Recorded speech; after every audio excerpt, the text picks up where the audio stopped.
In closing government, we have BDU 4, Creating Obesity First Year. Okay. Perfect.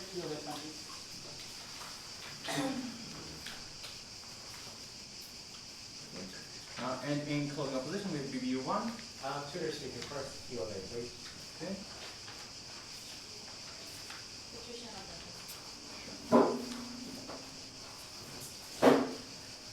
Okay. Then, without further ado, I'm going to call for the prime. Oh yeah, can we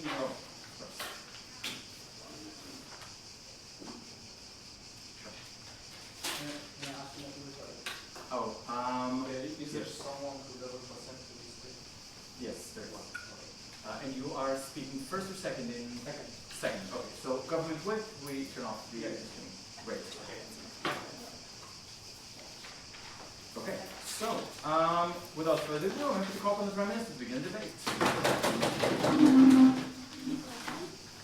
you so much.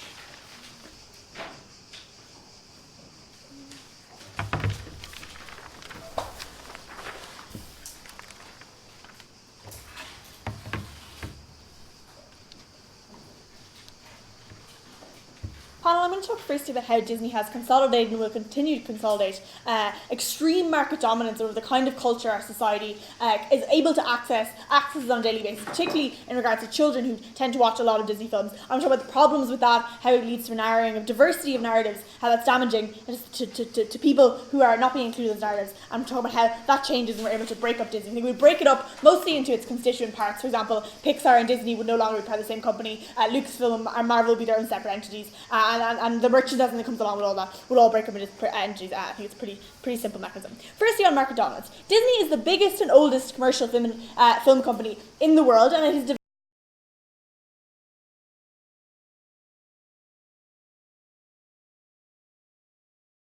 small studio from a couple of people who left Disney, started to get really good at carve out a niche and good storytelling, and rather than let them continue to do that, Disney just bought them out rather than have to compete with them, and they will continue to do that to new filmmakers who take risks, or new filmmakers who manage to carve out a niche and manage to actually gain an audience, no thank you, in the world. They will continue to do that. There's no reason why they wouldn't continue that, because they are able to buy it out. The reason they're able to buy it out is they have a huge amount of money and will always continue to gain a huge amount of money, because the best people go to work for them because they can offer the best salaries, which means they continue to churn it out that even isn't like, it might not be like the best art in the world, but it is the art that people want to go and see for a couple of reasons, again, to do with their money.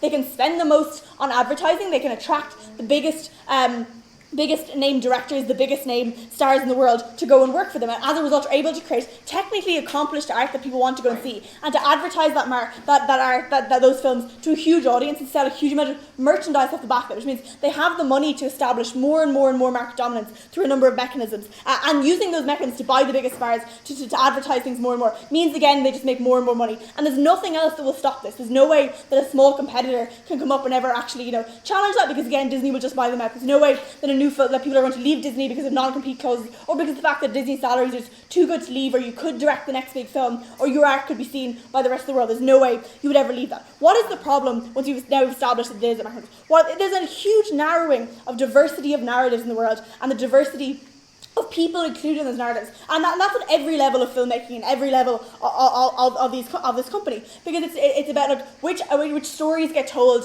who are the artists casting those stories, who directs those films, what are those films about, which screenwriters are being chosen.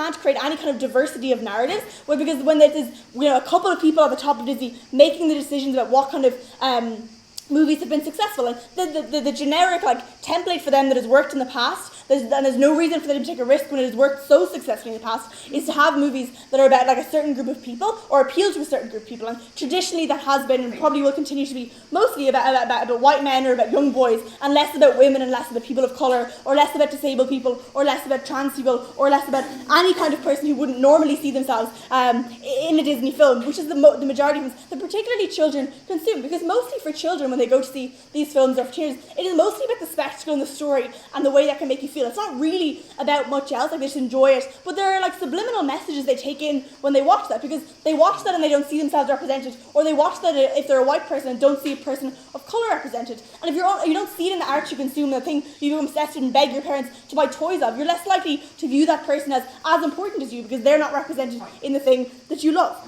And it's unlikely Disney will ever risk that, because they continue to make huge amounts of money, and maybe there are a lot of women in the world who go to see films, and maybe they'll come watch your new film if you take a risk, but you know you're never going to lose those white people who go to see your films because they've always loved it. So maybe you could take a risk and gain some women, but in reality but you might also lose some men, but in reality by continuing to appeal to the majority that you've always appealed to, you can continue to get that. No, and the problem with Disney, specifically when it's so big and it's such a multi-billion-dollar business, is they run themselves as a business rather than as a company making, rather than as a group of people making art the way they might once have. So the decisions they make tend to be purely economical, because they're answering to shareholders, they're answering to like the guy above them who decides their salary based on how much money their movie makes. So they're not in it for the pure art anymore. They're in it to keep their job, they're in it to make more money for their shareholders, they're in it for economic reasons. They apply economic analysis of not taking risks when one isn't necessary. And I think when that leaves certain people out, it does things like reaffirm gender norms. It reaffirms the idea that people of colour don't have a place on our screens. It reaffirms the idea that young people don't need to learn about gay people until they're old enough, that it's not appropriate material for children or things like that. And when they're unlikely to take that risk, and I think that we might hear arguments about how Disney has gotten more progressive and has, cast people of colour in their films. But Marvel is a series with 30 films, and there's one with a woman in the title who's the main character, and there's Black Panther, which features people of colour. But they're standalone movies that don't integrate properly with the rest of us, and also are incredibly tokenistic and hollow, as well as the fact they've come far too late. But what's really important is also that they're not made by people who actually care about the issues that affect women and people of colour. The people actually making those movies and writing those stories that actually would appeal to those people either have those stories bought out by Disney and then are sold through a Disney lens. They water down the actual real life experiences of people of colour or of women to appeal narrowly to the same audience they've always had. They try and please both worlds, but they do become progressive. So they only change they only change a Disney princess's skin colour, but they don't actually talk about what it's like to be a young woman of colour. So even if you see yourself represented, that person isn't actually going through the life experiences that you go for. So it's not that you go through. So it's not real representation. You don't see that. We think when they're I'll take it now. Sorry. Yeah. Okay, with Star Wars, Disney has moved the woman from the damsel in distress position to the main protagonist. How are you actually claiming that they're not being inclusive and diverse? Because I think that they are getting more progressive, but it's too slow, and they don't actually talk about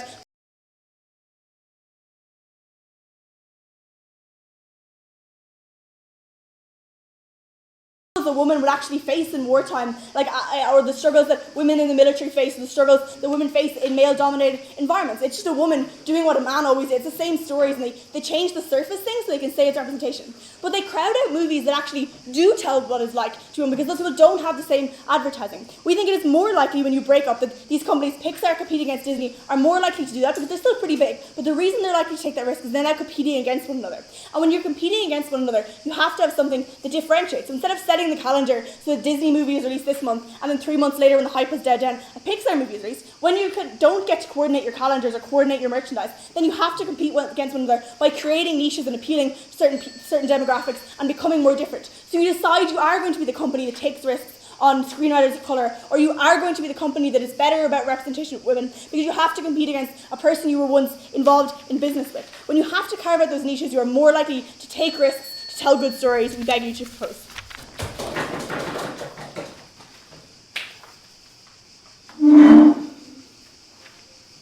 I thank the Prime Minister and I'll call on the leader of the opposition.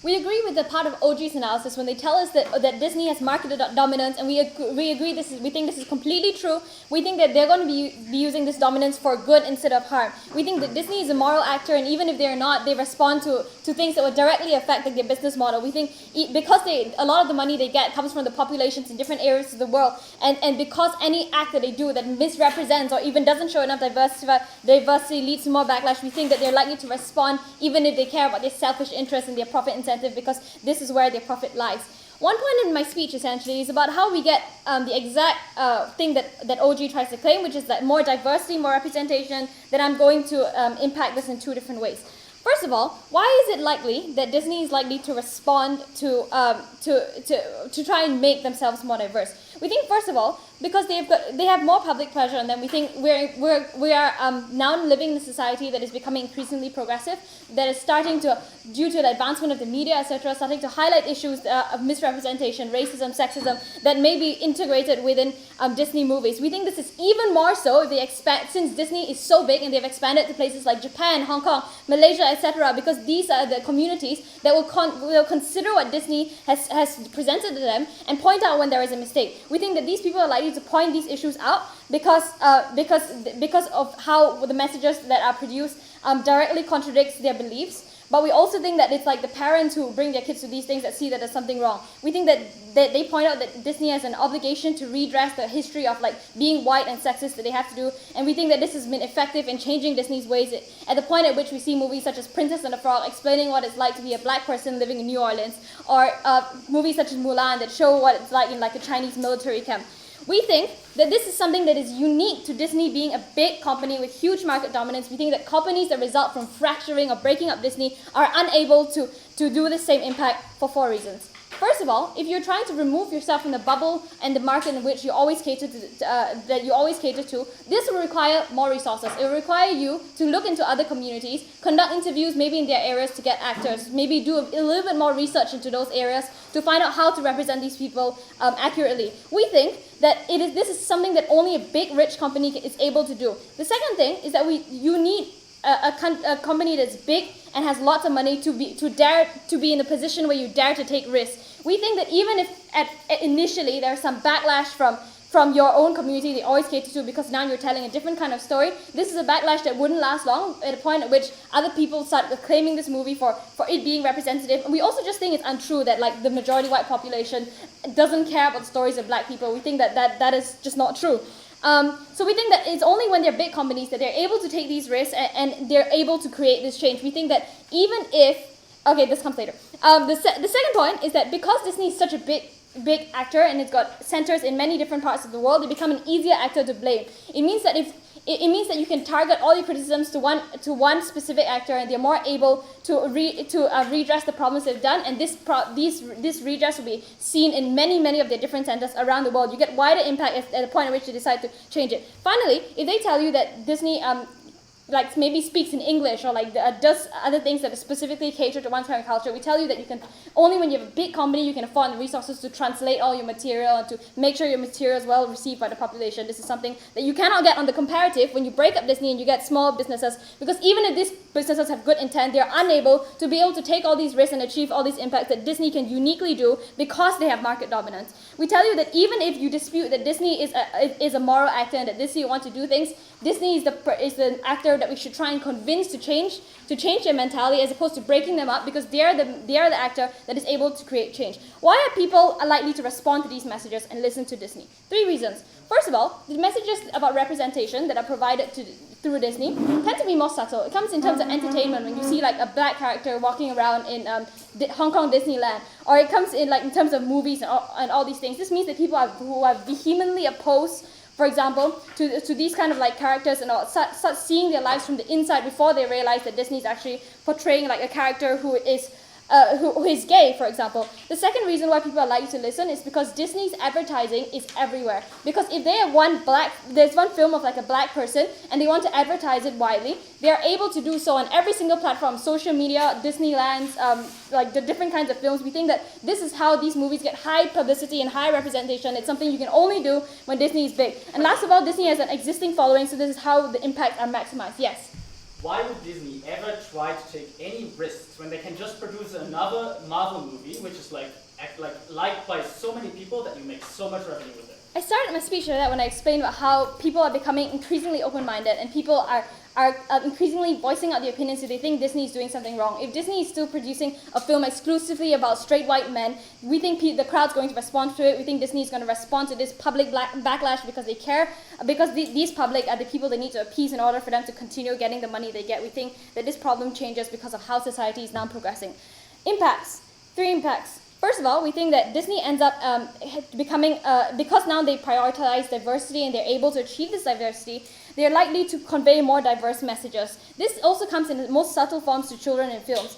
Disney films are so critical to how we perceive ourselves. You know, it tells us like what is a happy thing, what is a sad thing, based on whether the characters are happy, you know, what race is okay, whether friends are friends, regardless of racial group. We think that you can breed a general acceptance among the younger population.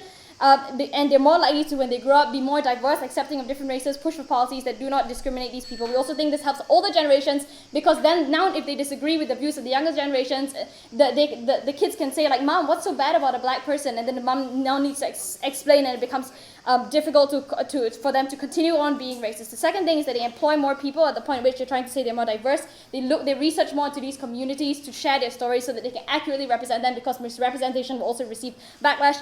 And finally, the third thing about diversification is it also happens in terms of different industries, because when Disney is able to diversify the way they provide, because they have a lot of money, they are able to diversify the way they provide services. This means that they can have things like ABC News and other things that are independent news sources that can speak out about other bigger political issues that happen in the country. We think that this is something that can only happen, and that these projects can only be funded if Disney continues to stay powerful and they continue to stay rich. We think we can get more benefits in other industries in areas that are not just diversity. Maybe my second speaker will talk more about that. Proud to oppose.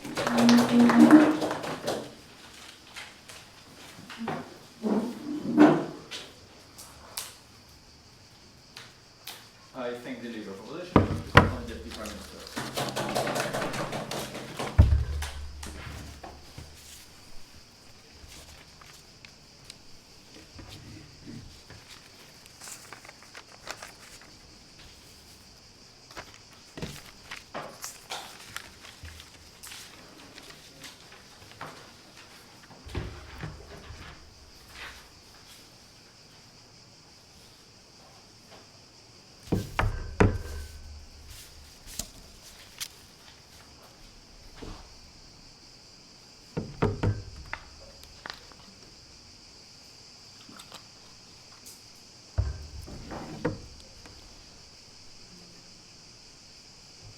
Three things in this speech. I'm going to clarify what exactly the economy of like the children's film market and like the fantasy film market now looks like, because it's not tiny companies that have no power at all. And I'm going to explain why that leads to more diversity and risk taking, re-clarifying and rebutting what we've heard from OO. Then I'm going to rebut all of this stuff about how Disney is getting more progressive and has incentives to get more progressive. And then thirdly, I'm going to give you an explanation as to why narratives found in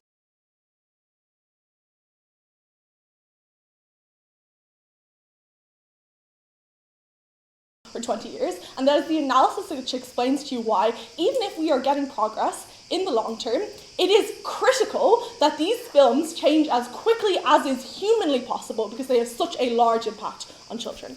Okay, so I think that they've misunderstood when they tell us that like these films now these companies that we would break Disney up into would no longer have the financial capital in order to absorb risk, right? Because what this actually looks like is you probably have like 8 to 10 constituent companies. They're companies that are currently constituent companies of Disney, and they're broken up. They're still like very strong companies that occupy and like hold a large amount of that market space, but they do not dominate. They are not this one gigantic monopoly that absolutely nobody can compete against. Yes, it is true that to some extent they'll have a lot more power than smaller companies, but this is the case in many industries. But them competing against one another creates the opportunity for smaller firms to compete, right? Why? Because When these firms are competing against one another for the rights to films, for the best actors, for the best screenwriters, for the best directors, they are no longer able to straight up buy people out. They have to negotiate with these individual people who care about the integrity of these narratives and care about the integrity of the work that they are involved in. Why? Because under status quo, these people are so incentivized by the massive amount of money that Disney can offer them in comparison to other companies that they tend to let ethics and narratives fall by the wayside, right? Now when you have 8 companies with equal amounts of financial power competing against one another for this film right, they can't rely on simply buying out the film right or buying out the actor. They also have to address these individual artists who care about acting, who care about writing, because they think it has an important impact on society and people's lives, which means that you necessarily get better art from each of these individual companies because what that art is going to look like and what influence it's going to have on society will become part of the negotiation process, right? Secondly, though, we think that insofar as this will drive the price of entry down, right, because under status quo, this gigantic company, Disney, can just set a price that is so much higher than any other film company could possibly afford, whereas now these 8 to 10 companies are competing against one another, what happens is that they will dry each other out financially. If they keep pushing the prices up and up, it will be like a race to the bottom, right? This means that the price will necessarily, on average, have to be set lower, first of all, because they're negotiating on other means, see the first point of analysis, but secondly, because they simply couldn't afford continue to attempt to buy each other out time and time again. They choose their battles. What this means is that it is now more affordable to smaller companies to buy the kinds of prices that actors or screenwriters or film rights cost because of the fact that the price has been driven down. So not only do you get more diversity from the individual constituent companies for the reasons about trying to get a niche that Orla gives you, but you now also get more diversity from the input from smaller firms who become more competitive in this marketplace, right? They say that being big means that you have more space and capital to risk losing money, right? Here are a few reasons why this doesn't apply to Disney. If they're right, it applies more to our model of 8 to 10 small firms or medium-sized firms. So, why would they take a risk when they're already making a huge amount of money under status quo, doing what they have been doing for decades? Yes, there is verbal criticism, but there isn't much financial boycotting or criticism. They're not really losing out on much as far as they see it. Second of all, short term does matter, right? These are businesses. They're not like art houses, right? They are trying to report to shareholders on a quarterly basis. If you make a huge loss on one film, that is a massive dip in your stock price. It's no small deal, right? Third of all, if they're broken up, they're still big enough to absorb a risk. They just don't dominate. We think that we've thoroughly proven to you now that there is a niche. I'll take a POI from back half. Go. Okay, when Pixar and Marvel and Lucasfilms were independent, how much progress did we see in terms of being progressive and Very little, because Disney was still dominant, and they used their dominance to buy up these firms, and because they were like, oh, you like your film rights, Marvel? We think that we could give you a lot more money, and most people just tend to prefer money over and above their principles. Not many of us have been in the position where we had to turn down that kind of money, but we've seen it happen time and time again, right? Let's talk about progressive action. They say that society is scrutinizing these people and more progressive things are being demanded, and also that you can do market research to show that this stuff is important. Yeah, they have done the market research and they found that the risk isn't worth it. So that's status quo and you have to stand over that. Secondly, women and people, that's the women and people of colour who have been crying out. They're prioritising wet fans because they know that they're financially reliable and already engaged with their companies. Second of all, in terms of getting more progressive, there is a cap, and the cap is where society's at the moment. So they have to prove that society is sufficiently more radical than what's happened in the most recent Star Wars film, right? We think that there's evidence to show that there was backlash against, the character in Black Panther who was based on Malcolm X. He was seen as being too radical, and there was backlash from white fans. We think that it goes to show that they wouldn't go much more progressive than they're currently going. Let's talk about the critical impact of narratives and why you have to do this now. Increasingly, young people are not reading. Films and TV have become the most influential form of storytelling in the modern world, right? People watch these films from an incredibly young age. They often use them to learn to comprehend speech. That is how young people are when they begin to consume these parts of media, right? They form your own first role models, your first sense of self-identity before you can even critically analyze the ways in which you are being impacted. Arguably, Disney films have more of an impact on children children than their parents and their teachers do, or the same amount of an impact, right? It's the very first time you see somebody that you truly aspire to. You form your goals and your aspirations around that, right? That self-image comes from there. What is the impact when these are not diverse, and what harmful, detrimental image does that have for your children? First of all, the world is largely reaffirming gender norms in like day-to-day narratives and the ways in which people are praised. When films also do that, you deprive children of an important countervailing narrative which could give them some probe to question the ways in which their gender identity and their identity as a whole is being policed within society. This is the exclusive, only way in which you can universally access children with these narratives, because there is nothing that is as wide-reaching or as universal or as easily comprehensible and accessible to children. Secondly, even if these narratives are good, children often can't see themselves in it because of the lack of diversity of casting. We beg you to propose. I thank the Deputy Prime Minister and the Conference and the Deputy Leader for this.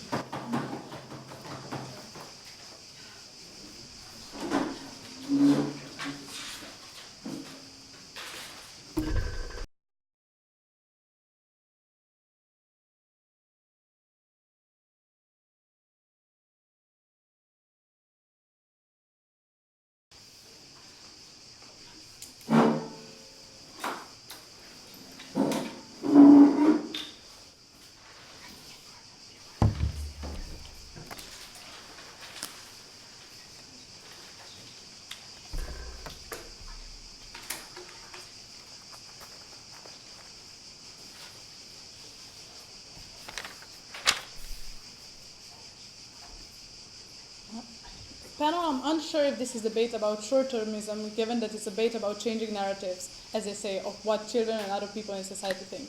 I think that the slide it shows you that we have more sustainable, provision of movies who are showing people norms and who are delivering a positive message. This is what outweighs in this debate. But note that the last minute of the speech of DPM was mainly just about impact, so it's symmetric on both sides. If we can show you that there is more diversity on our side. So there are going to be 2 points in my speech. First of all, I'll talk about the business model, how Disney operates, and secondly about diversity. Firstly, about the business model. There are a few things that Disney does in order to survive and in order to be such a powerful firm. First, what we tell you is that they do. Oh, something's happening. Is that some of the indie movies still exist, right? So what Disney is doing is only focusing on certain branches, but it's not trying to influence every single one of them. This is why indie movies can still exist when other firms are providing them. So I'm unsure as to when we have such a niche message, why is it only on their side they're providing it? But notice that the risk only happens on our side. So the Disney is the only one who can have such big of a risk. Why? In the case that your movie fails, you don't fail as a company because like 1/3 of your investment was that one movie, right? It is that you can internalize that risk, for example, because you can take some money from ABC revenues and then just put it into Marvel in a case that is a flop. In addition to that, I think you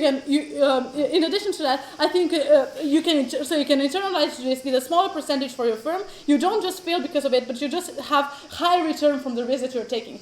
As this is answering the closings POI. You take more risk because you have a very high return of it. But this is a risk that only big firms can take because the outcome for them is not just to fail, it is something less than that, meaning that the risk is just internalized within them. In addition to that, they don't engage with a comparative. This is OG, right? It's a bigger risk to take some indie screenwriter on their side, meaning that the smaller companies are exactly going to be the ones who take the screenwriter who is already established, meaning more white screenwriters on their side, meaning necessarily more harm on their side.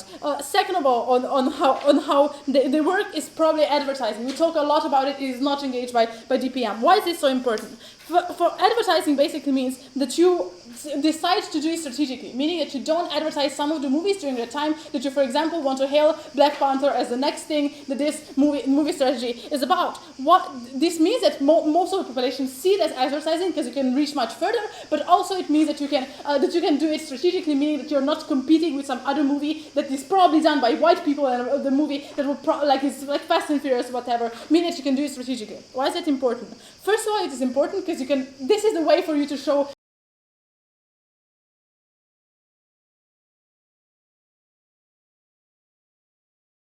going to watch something that is produced by somebody of color, for example. Second of all, you can do it much stronger. But third of all, it is not a competition between with you and the other firm, meaning that it is likely for you to get likely to get more people watching.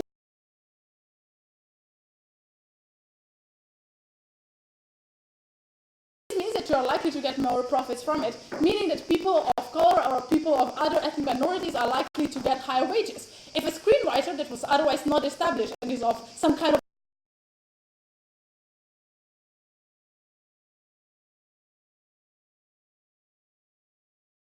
movies that are meant only for the people of the same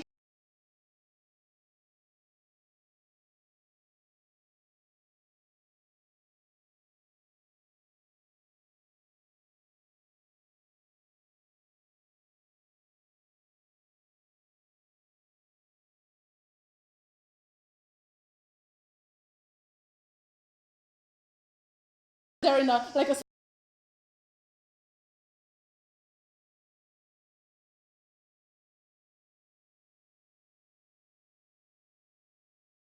that many of them can still access it, but just during the time when it's released, I think there are more profits than on their side.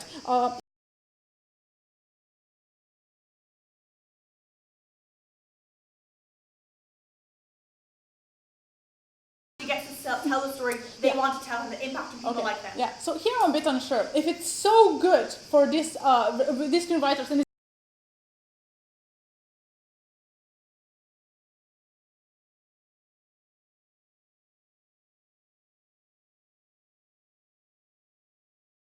do get some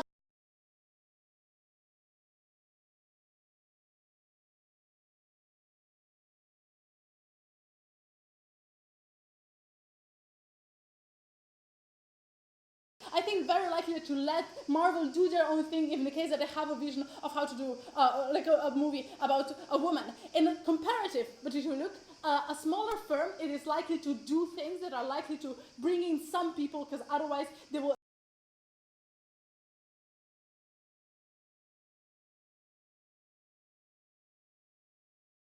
In addition to that, it is also more risky for them to do something that is not likely to be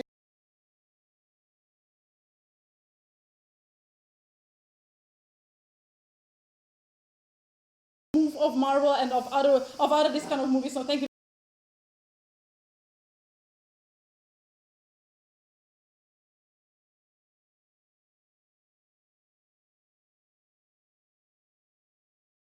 Similar in all of them, and then you can criticize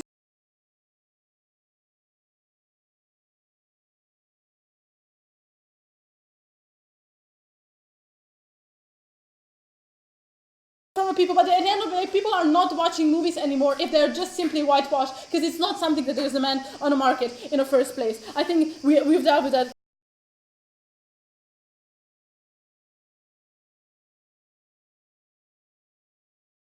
Down. I think when you have a cartoon for a child, it always has to be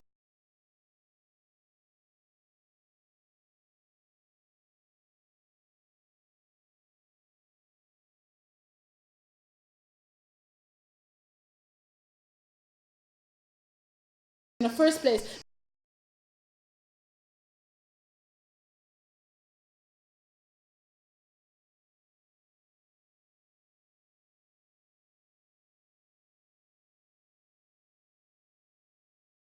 Their side.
representation. On the one hand,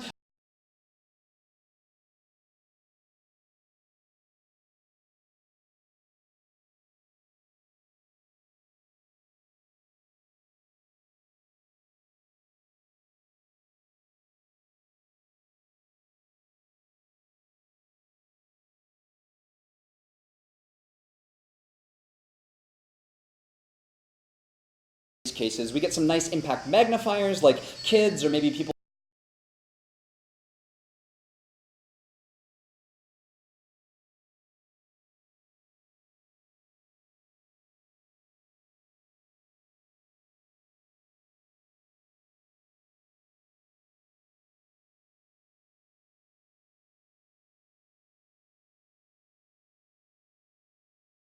so OG's analysis is nice, but I'm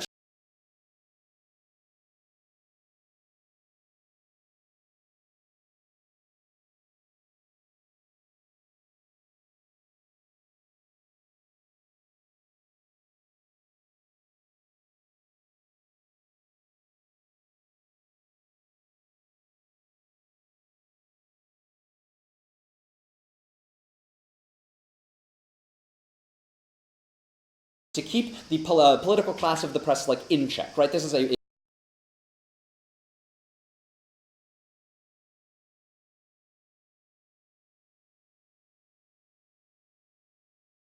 framing in terms of what Disney actually owns. So we talked a lot about the media empires that Disney also owns, but Disney, by virtue of owning Fox and by virtue of owning ABC, also controls a huge amount of news stations. I think ABC has something like 3 to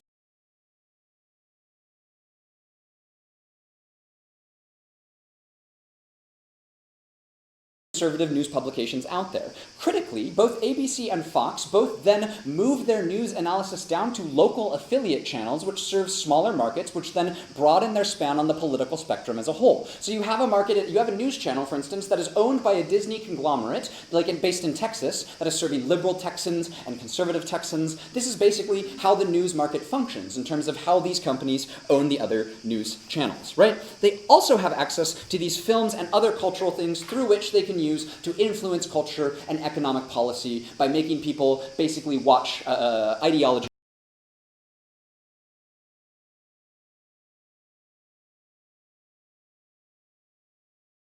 Avengers? I will tell you explicitly where the harm there is, and that's going into my second point of why this lobbying power is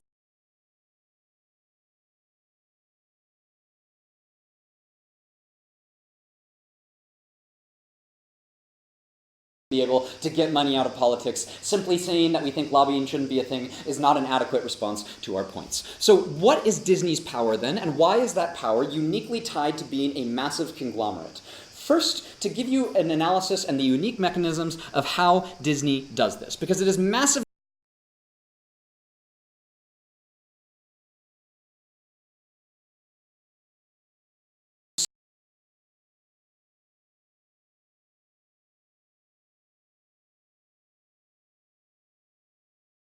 that have friendly policy to Disney. This means that the candidates that Disney supports are typically going to be more successful. 2, they have various different companies and different fronts from which to run different types of advocacy groups, which then give the impression to senators, who often can't research this huge amount of things, and there's particularly other people involved in the political process who can't immediately associate every single company owned under the umbrella of Disney, in order to present a wide variety of views, but still constrain the overall breadth of the conversation that is allowed to happen. 3,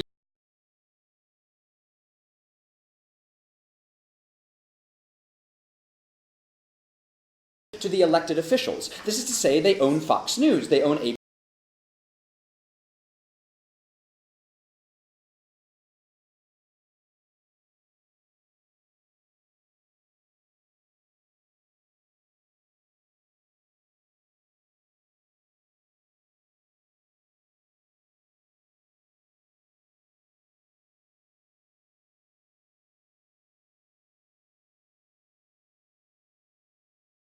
That typically copyrights expire after 100 years. Disney, as a sole entity, was responsible for basically getting that legislation repealed because they did not want the copyright on Mickey Mouse to expire.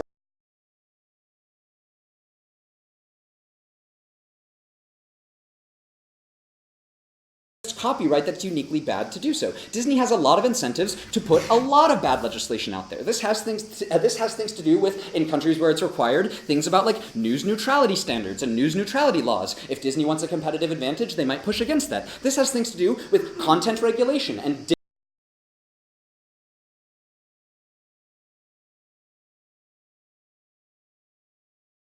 things like developing streaming.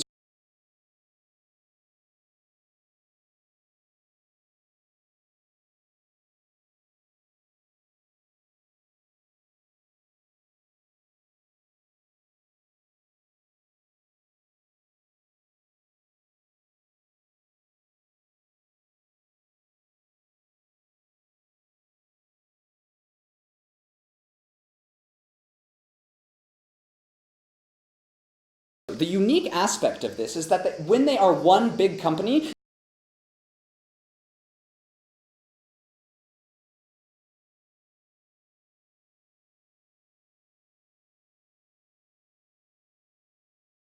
cultural change.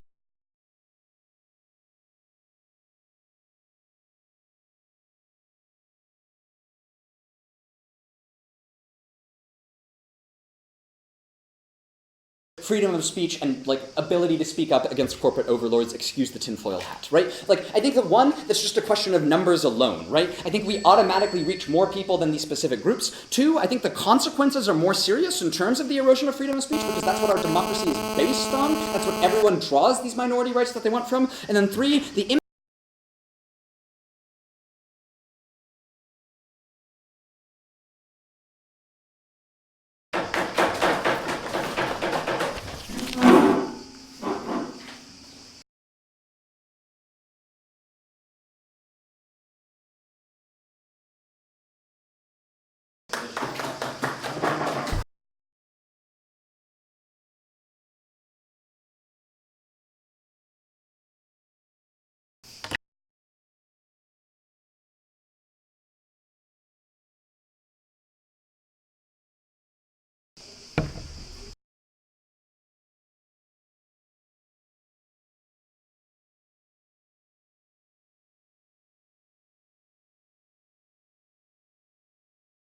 creativity.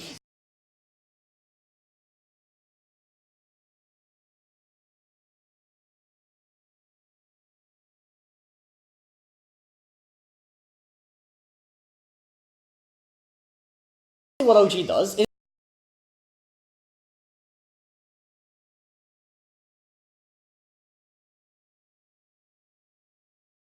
and so on and so forth. And we believe that this might, like, sure, Disney is not perfect, but this is deeply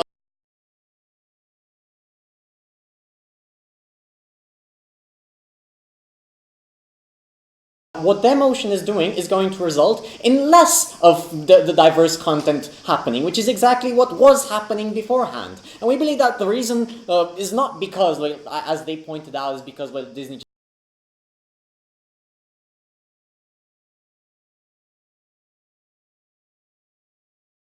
can be said for Lucasfilms, well, they only had one program.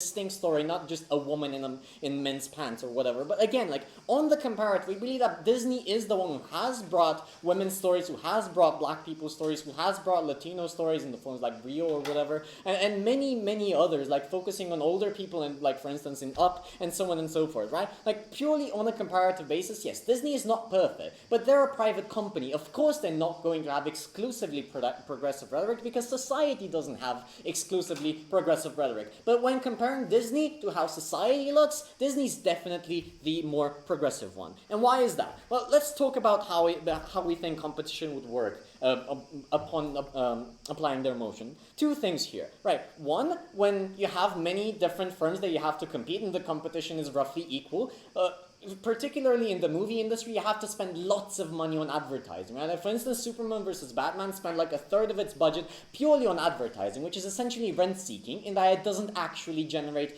any value, right? It doesn't create any like creative productivity, right? But secondly, that's exactly the point where you can't afford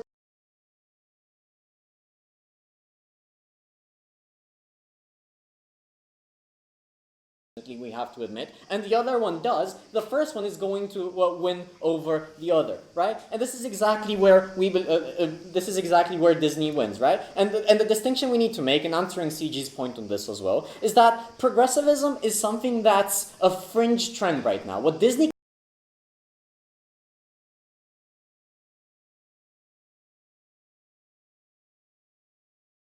right? Any other company which has like imminent competition, like threatening it out of the market, would not afford to do this kind of long-term investment. But then let's briefly talk about CG's point about lobbying, right?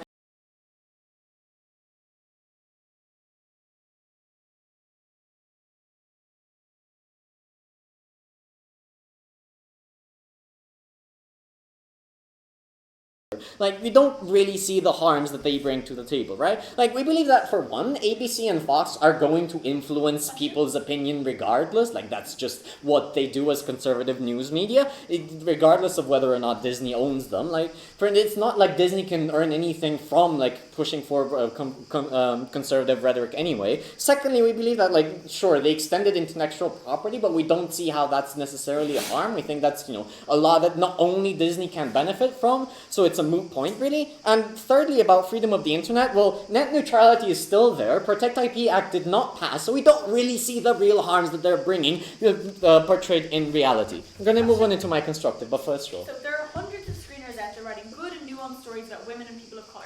When they can only negotiate with Disney, they lose massive amounts of creative control because Disney can say, look, I buy it or no one does. When there are people competing against them, they can lobby more for what they want. Okay, I get that.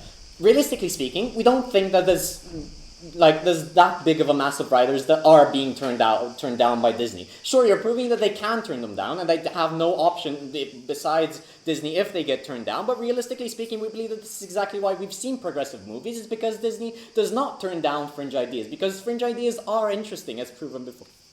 But secondly, and this works perfectly with my constructive, let's talk about why you, as like a starting an aspirant writer or a creator of content in general, would definitely flourish under a Disney controlled market. And I know this sounds counterproductive, that a monopoly is healthy, right?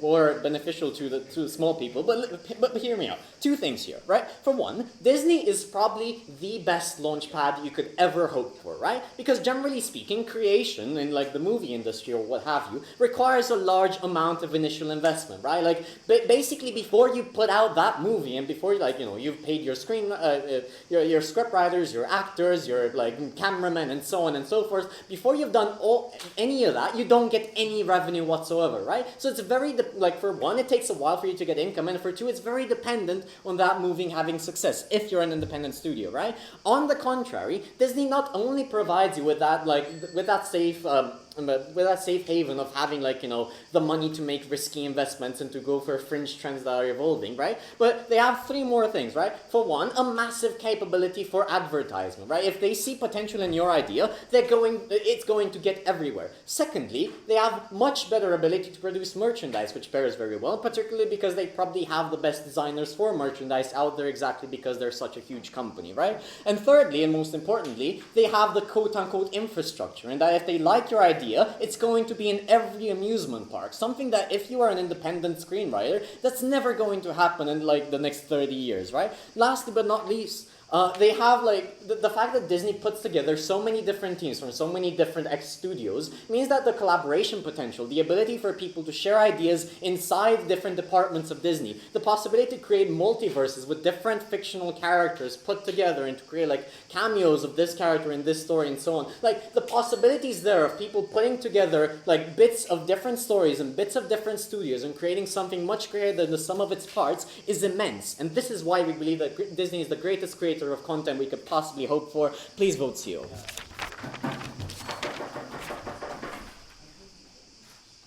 I think we move off opposition and pick up on the government.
doesn't work, then you have to come on the opposite way.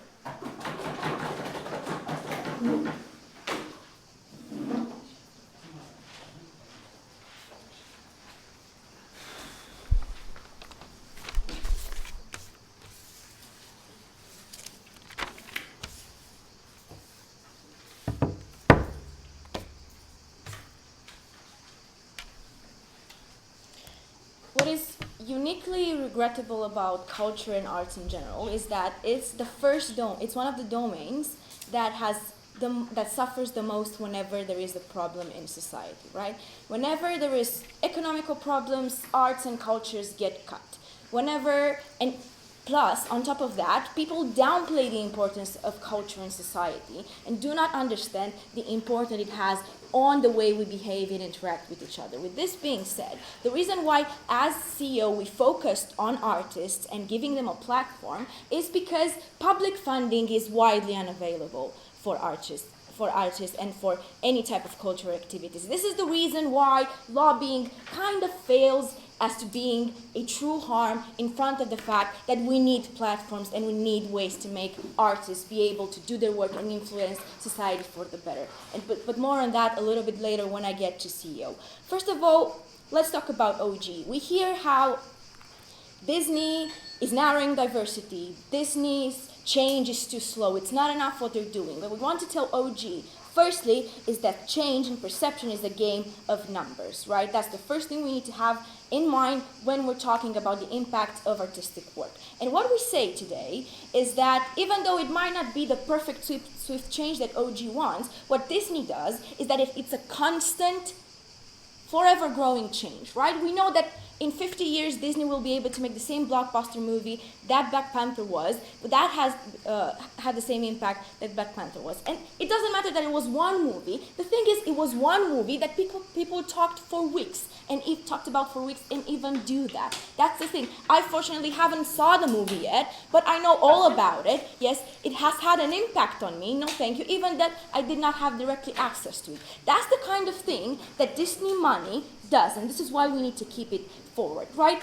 We think that on a comparative with a more genuinely, ethically, more appropriate movie for artists' vision, we think the impact is insignificant. And this is why we think that all the change that they're preaching that would happen after we break up Disney, it's not going to happen, right? We think that if we look, for example, at Kaepernick's, like Nike Kaepernick campaign, it was a massive campaign that did a lot of change, a lot of discussion, and the only reason why Nike took that risk to do such a controversial campaign was because they had the money to tackle any kind of backlash that came before then. When looking at Disney's record of constantly trying to upgrade the very traditional stories that they rise upon to, right? We have a Black Little Mermaid coming up. You know, things like this. We think that something like that can only happen only when you have the big bucks behind you. And the problem is, what we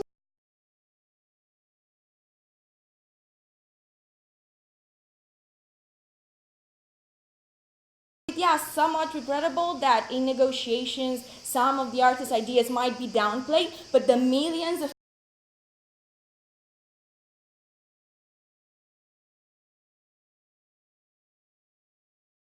of children and so on and so forth regarding diversity coming from the opening government. Yes. Yeah, sure. Look, we provide you a world where one board of directors can't edit and control a huge portion of the news. This changes at the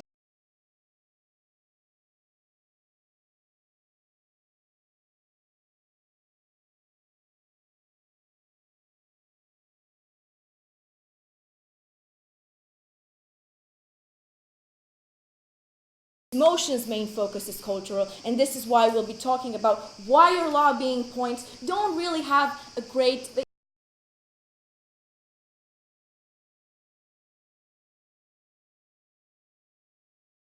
same impact that OG was, that we do believe that when we're looking at the mechanism, the true impact and the true number game, we see that even slight change, even downplayed change is a better platform.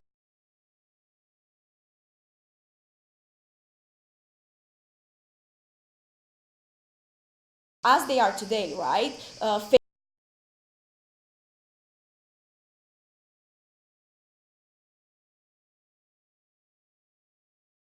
artistic scene. We will have thousands of struggling artists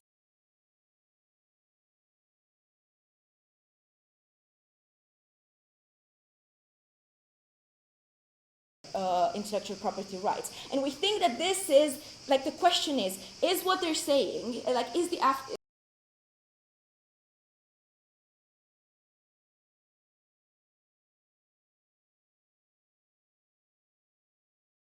having money in this industry that is constantly lacking money, and it's a promoter of growth in a lot of subjects and cases. No, thank you. Now, moving over to our big problem with CEO and their lobbying.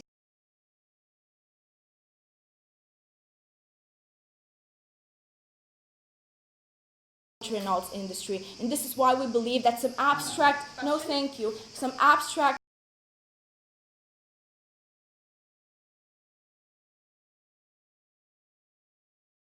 debate, and this is the reason why we honestly do not find their content that relevant to the discussion that we have had.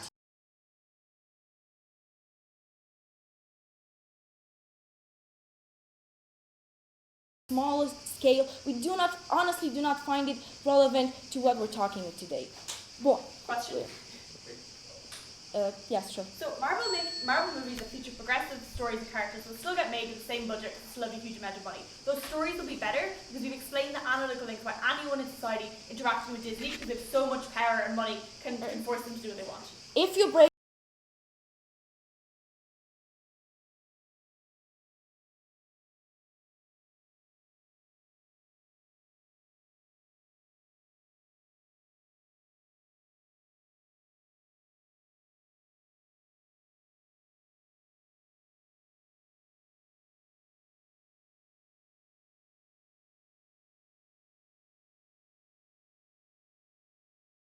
that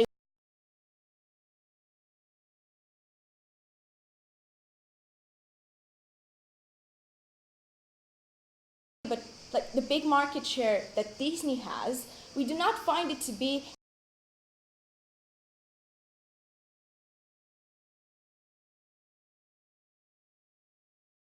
dominant market share in a country because of the fact that this is an industry that uniquely needs big money. With all of these reasons, we do find that we have won the point about,